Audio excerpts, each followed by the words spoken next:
안녕하십니까. 암호화폐 정보를 전달해드리는 닥터 비트맨입니다. 주말의 시작 토요일에 아침이 밝아왔습니다. 어떻게 편안한 주말 잘 보내셨나요? 어제 저녁 갑작스러운 시장의 하락으로 인해 참 답답한 시간들이 반복이 되고 있습니다. 23,800달러대에서 움직이던 비트코인의 가격이 현재 23,100달러대에서 움직이고 있는데요. 일단은 코인 마켓캡에서 메이저 탑10 코인들 먼저 한번 살펴보도록 하겠습니다.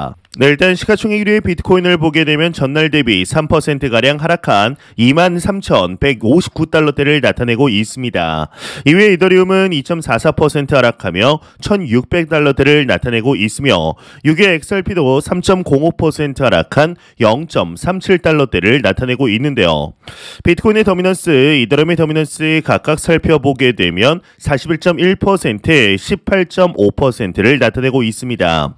그렇다면 과연 선물 투자자분들은 현재 포지션 어떻게 나타내고 있는지 한번 롱숏 비율 확인해 보도록 하겠습니다. 네, 일단은 비트코인을 먼저 확인해 보겠습니다. 비트코인의 경우는 거의 비슷한데 숏 포지션이 51%로 우위를 점하고 있으며 이더리움을 보게 되면 이더리움도 크게 차이가 없습니다. XRP를 보게 되면 XRP 또한 크게 차이가 없는 것을 확인할 수가 있는데요. 그렇다면 과연 미국 증시, 미국 지수들은 어떻게 마무리가 됐는지 한번 보도록 하겠습니다. 네, 지금 보시다시피 다 팔았습니다. 다우존스, S&P 500, 나스닥 종합지수 등 대부분 마이너스 1%에서 마이너스 1.7% 하락한 모습을 보여주고 있는데 달러 인덱스를 보게 되면 달러 인덱스의 경우는 플러스 0.65% 상승, 환율은 1318원대로 어제 대비 한 15원, 16원 정도 상승한 모습을 보여주고 있습니다. 네, 현재 이제 크립토 마켓이 하락하는 이유로 연준이 중요하게 본다는 1월 개인 소비 지출, 이 PCE 지수가 PCE 물가 지수 상승률이 5.4%로 높아지게 되었는데요. 지난해 12월 이제 5.3%라는 수치보다 더욱 높아지게 된 것이죠. 이제 전월비 기준으로 지난해 6월 이후 가장 높아서 연준의 금리 인상 장기화에 대한 우려가 커지고 있는 것인데 이로 인해 다음 달 연준이 예상대로 0.25%포인트 인상이 아닌 0.50%포인트 빅스텝을 택할 것이라는 가능성도 제기되고 있습니다. PCE 수치로 인해서 이렇게까지 크게 움직인 적이 있나 싶을 정도인데요. 지난 CPI 지수의 발표 당시 시장의 예상치보다는 높게 나왔지만 암호화폐 시장, 자산 시장이 상승했던 이유 중 하나로 전월 대비해서는 하락을 하였기 때문에 그래도 인플레이션이 나아지려나 보다라는 기조가 돌았지만 현재 참 쉽지 않은 모습들이 보이고 있는 것이죠. 특히나 이번 2월 들어서는 전 세계는 크립토 마켓에 대한 규제를 강화하려는 움직임들을 확인할 수가 있습니다. 어제 대한민국의 금감원에서 하나의 소식이 나오게 되었는데 이 가상자산 거래소의 스테이킹도 점검을 하면서 이 적합성에 대한 지속적인 확인을 하고 있습니다. 이 대한민국 당국에서는 전반적인 서비스 검토 차원이다라고 말하고는 있는데 이 크립토 업계에서는 스테이킹도 규제에 포함될 수 있다라는 우려의 목소리도 나오고 있는 중이죠.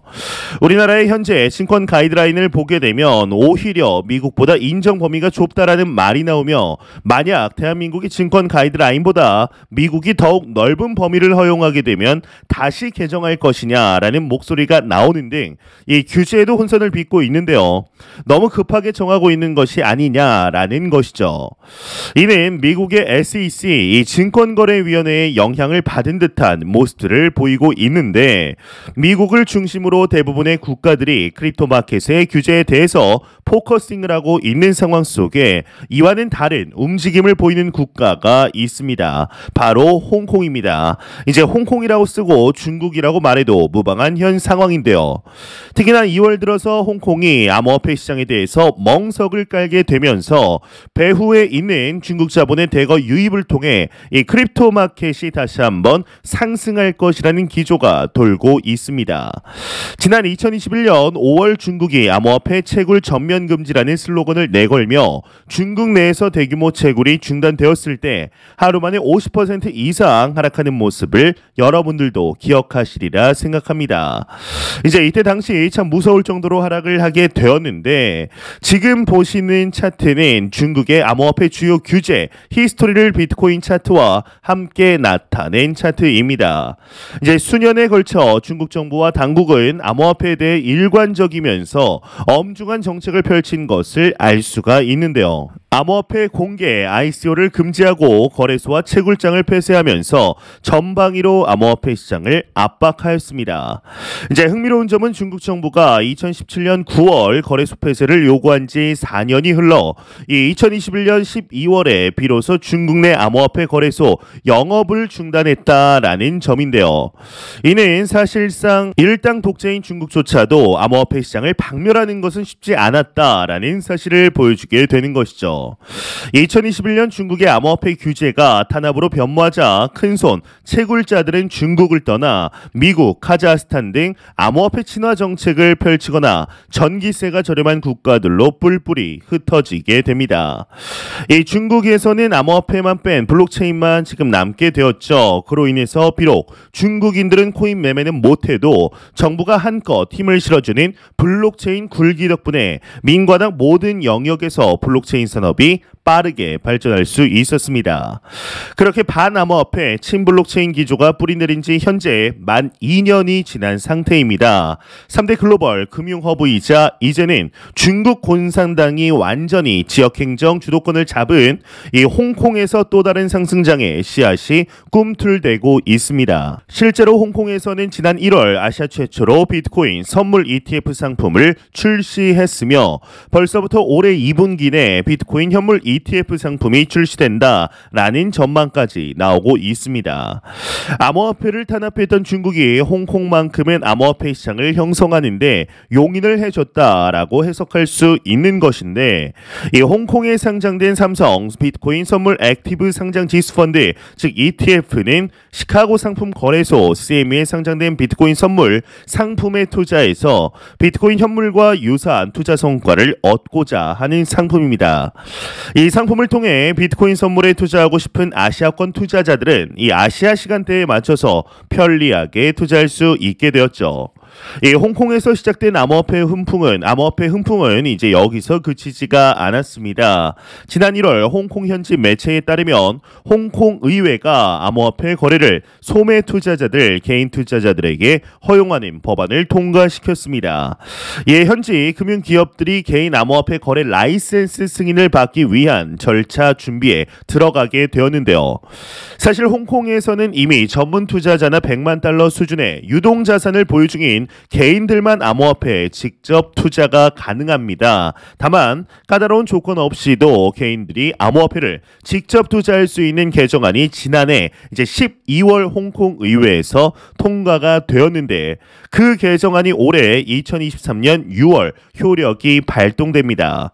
해당 개정안이 이제 발동되면 암호화폐 사업자들이 당국 승인하에 거래소를 설립할 수가 있는 것이죠. 역설적이게도 친암호화폐 색깔을 입힌 홍콩과 달리 중국 본토에서는 여전히 비트코인 채굴은 물론 매매가 금지되어 있습니다.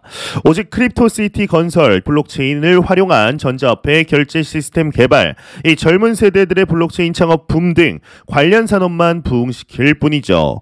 심지어 연내 설립하겠다던 NFT 등 디지털 저작권 및 재산권 거래 등을 지원할 뿐 암호화폐 거래는 이루어지지 않습니다. 이 같은 중국 정부의 암호화폐 정책을 우리는 어떻게 해석해야 할까요? 이 미국이 암호화폐 규제에 박차를 가하고 연준이 긴축 통화 정책을 실시하고 있는 현재 이 중국은 경기 부양을 위해 긴축 통화 정책을 쓰지 않는다라는 점에 주목해야 합니다. 지난 2년간 블록체인 정책을 집중한 가운데 암호화폐 발전에 대한 토대는 홍콩에 마련되어 있습니다. 이 홍콩을 통해 암호화폐의 글로벌 주도권을 가져오려는 목적이 분명히 있을 텐데요. 역사적으로 볼 때 미국과 중국이 잘하는 영역은 명확히 다릅니다. 이 중국은 엄청난 인구와 풍부한 자원을 기반으로 노동 자원 집약 산업에 강하다 보니 이 비트코인 채굴에 앞설 수 있었습니다. 반면 기축통화국이자 금융 시스템이 발달한 미국은 암호화폐 동비와 정책 표준을 빠르게 추진할 수 있었죠. 그런데 미국이 투자자 보호와 더 많은 기관들의 시장 진입을 위해 규제를 다듬는 동안 중국이 홍콩을 지렛대 삼아 암호화폐 시장을 품는다면 향후 과연 어떠한 흐름이 나타나게 될까요? 이 미국은 지금이라도 정신 차리고 발빠르게 움직이지 않는다면 현재 SEC가 보여주는 크립토 시장에 대한 무분별한 규제의 움직임을 멈추게 하지 않는다면 겨우 얻은 크립토 시장의 주도권을 중국에게 빼앗기게 되는 것은 자명한 상태입니다. 이를 미국이 절대로 모르지는 않겠지만 현재 SEC가 크립토 시장에 대한 관할권 싸움에서 우위를 점하려는 움직임을 보이게 되면서 미국 입장에서도 답답함이 지속되고 있습니다. 마음에 안 든다고 SEC라는 집단을 마음대로 해체시킬 수 없기 때문이죠. 그렇지만 한 가지 확실한 점은 시간이 지남에 따라 여론 자체는 SEC보다는 CFTC 쪽으로 기울고 있다라는 것입니다. 과연 앞으로 시간이 지남에 따라 어떠한 모습을 보여주게 될 것인지 충분히 기대해보아도 좋지 않을까 싶은데요. 이 미국은 기본적으로 혁신을 지향하는 국가이며 중국과의 싸움에서 어느 것 하나도 지고 싶은 생각이 없는 집단입니다. 이번 연도 안에 미국이 SEC의 움직임을 제어하느냐 못하느냐에 따라 주도권이 갈릴 것으로 보이는 만큼 앞으로 미국과 중국이 어떠한 움직임을 보여주게 될지 지켜보도록 하겠습니다. 네, 이제 영국은행을 굴복시킨 사나이로 불리며 헤지펀드의 전설, 투자의 연금술사로 불리우는 이 조지 소로스가 2022년 암호화폐 기업에 투자했다라는 소식이 전해졌습니다. 이 조지 소로스는 이미 2021년 비트코인을 소량 보유하고 있다라고 밝힌 바 있는데 2022년은 암호화폐는 물론 모든 자산 가격이 하락했던 시기였죠. 이러한 시기에 특히나 성과가 안 좋았던 암호화폐 기업에 투자했다는 것은 의외입니다. 이제 구체적으로 보면은 조지 소로스 펀드 매니지먼트가 마라톤 디지털 홀딩스의 전환사채를 매입하였고 마이크로 스트래티지 5만 주에 대한 콜 옵션, 풋 옵션도 보유하고 있는 것으로 밝혀졌습니다. 한편 아크 인베스트먼트의 캐시 우드의 경우는 큰 하락을 겪은 코인베이스 주식을 이번에도 또 추가적으로 매입을 하였습니다. 2022년의 하락으로 욕을 그렇게 먹었음에도 이 누나의 성장주 사랑은 여전하다라는 것을 확인할 수가 있는데 이 정도면 그냥 진심으로 인정을 해줘야 할 정도가 아닐까 싶은데요. 아크인베스트는 코인베이스 주가 670만 달러 상당을 추가적으로 매입한 것으로 알려졌죠. 물론 최근 거래소 상황이 썩 좋다고 보기는 어렵습니다. 다들 아시겠지만 이 크라켄과 SEC의 스테이킹 관련 합의 때문에 미국 내 거래소들이 모두 SEC로부터 스테이킹 서비스에 대한 위협을 받고 있는 것이 사실이기 때문이죠. 그렇지만 SEC가 규제를 지속하고 있음에도 불구하고 기관 고객들은 여전히 스테이킹에 관심이 많다라는 언급을 하였는데요. 이 코인베이스의 CEO 브라이언 암스트롱의 경우에는 필요하다면 소송에 임하겠다라고 이미 뜻을 밝힌 바 있었습니다. 현재 암호화폐 시장의 규제 철퇴가 가해지면서 쉽지 않은 상황들이 끊이지 않고 있음에도 불구하고 대규모 자금들이 코인으로 들어오고 있습니다. 과연 이러한 것을 우리는 어떻게 봐야 할까요? 생각을 해보면 역시 지금이 이미 바닥을 지난 상태라는데 상당 부분 공감대가 형성되고 있기 때문이 아닐까 싶습니다. 이는 비트코인의 성장 사이클 안에서도 동일하게 관찰이 되고 있는데 비트코인이 바닥을 찍고 상승 초입의 모습을 보이고 있는 것이죠. 이러한 공감대에서 기관 자금이 코인 관련 기업 또는 비트코인으로 유입되고 있는 것으로 보입니다. 이제 여기서 유의할 점은 현재 대규모로 자금이 들어오고 있는 코인은 이 비트코인과 이더리움 정도이고 그 외 코인에는 자금이 그다지 유입되고 있지 않다라는 것이죠. 이 프로젝트에는 투자가 가능하지만 알트코인 자체는 기관들의 투자 대상이 아니라고 비치는 모습인데요. 이 비트코인이나 그 외 코인에 투자하는 이들은 왜 꼭 지금부터 투자를 해야 해야 하냐고 물을지 모릅니다. 그냥 불장이 시작되면 그때 가서 매수를 해도 늦지 않는데 꼭 바닥에서 매수를 해야겠냐라는 말이죠. 이는 얼핏 보면 충분히 일리가 있는 말처럼 보입니다. 하지만 어제 영상을 통해서 말씀드렸지만 절대로 99%의 투자자들은 상승장이 시작이 되었을 때 상승장인지 알 수가 없습니다. 인간의 메커니즘 자체가 조금이라도 더 싸게 사고 싶기 때문에 다시 한번 하락을 기다리다가 놓치며 대부분 불장 중간 혹은 거의 끝자락 무렵에 투자를 하게 되죠. 지금부터 투자를 해야 돈을 벌 확률이 높아집니다. 대부분 투자를 시작한다는 이 불장을 돌이켜 보게 되면 너도 나도 처음에는 소액으로 시작을 하게 됩니다. 그러다 돈을 좀 번다 싶으면 크게 대출받아서 때려 넣었다가 물리고 눈물로 손절을 하든지 눈물의 강제 존버를 시작하게 되는 것이죠. 하지만 미리 여유를 가지고 투자를 시작하면 소액으로 분할해서 매수를 할 수가 있습니다. 이렇게 1년에서 2년만 매수를 해도 상당 금액의 비트코인을 매수할 수가 있습니다. 그 와중에 하락을 하거나 상승을 해도 평단가는 불장에 진입하는 것보다 훨씬 낮게 되죠. 이 분할 매수를 통해 낮은 수준의 평단가를 형성했기 때문인데요. 그러면 불장에서 모두 다 들어와서 돈을 벌 때 유유히 매도를 하고 시장에서 빠져나올 수가 있습니다. 그러면 또 하락하는 시기가 오게 되죠. 하락하고 하락하다가 사람들이 모두 얼어붙는 시기가 옵니다. 그리고 바닥 이후에 다시 살아나기 시작하는 때에 매수를 시작하면 되는 것이죠.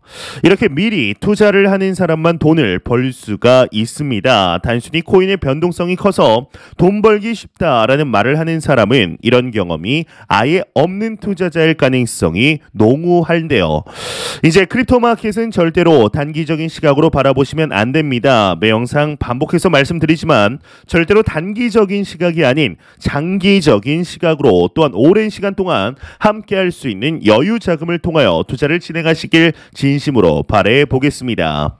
제가 준비해온 소식은 여기까지입니다. 영상이 도움이 되셨다면 구독과 좋아요 그리고 광고 한 편만 처음부터 끝까지 시청 부탁드립니다. 이 채널은 오직 광고 수익으로 운영이 되게 됩니다. 항상 영상 시청해 주시는 시청자분들, 구독자분들 너무나 감사드립니다. 오늘 남은 시간도 잘 마무리하시길 바라면서 저는 더욱 도움이 되는 영상으로 찾아뵙도록 하겠습니다. 지금까지 닥터 비트맨이었습니다. 감사합니다.